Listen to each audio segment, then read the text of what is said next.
You have failed in all subjects.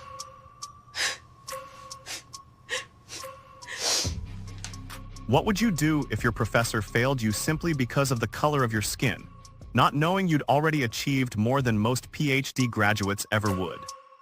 It was Thursday afternoon in the sterile halls of Whitmore University's biochemistry department. The fluorescent lights buzzed overhead, casting harsh shadows across the linoleum floors. The air smelled of disinfectant and years of academic ambition, mixed with the faint scent of coffee from the faculty lounge. But one person wasn't nervously shuffling through presentation notes like everyone else. Michelle Johnson sat calmly in the corner of the graduate seminar room, her laptop closed, hands folded in her lap. 24 years old with natural hair pulled back in a neat bun, she wore a simple black blazer over dark jeans, her only jewelry a small silver cross necklace. But what happened next would expose a truth that would shake the entire university to its core. Michelle Johnson wasn't your typical graduate student. Born in Detroit to a single mother who worked 2 jobs, she'd learned early that excellence wasn't just expected, it was survival. Her mother, Patricia, cleaned office buildings at night and worked at a daycare during the day, always telling Michelle that education was the one thing no one could take away from her.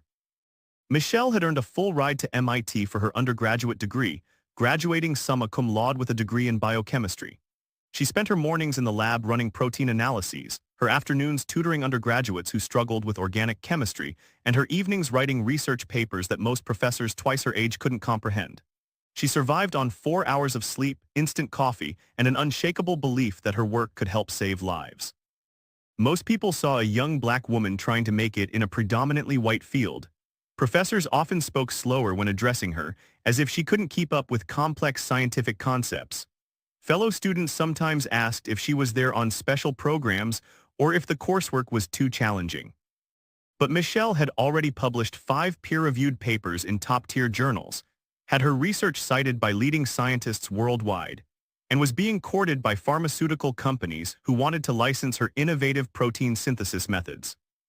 Professor Harold Mitchell wasn't new to academia. 32 years at Whitmore University had carved deep lines around his eyes and built an ego that towered over his 5'7" frame like the degrees hanging on his office wall. He'd built his reputation on being tough but fair, which really meant he enjoyed watching students squirm under his scrutiny. He took pride in having the highest failure rate in the department, often bragging to colleagues about how he separated the wheat from the chaff. His philosophy was simple: if you couldn't handle his class, you had no business in biochemistry. The biochemistry department's faculty lounge was Harold's kingdom. Coffee-stained journals scattered across worn leather chairs,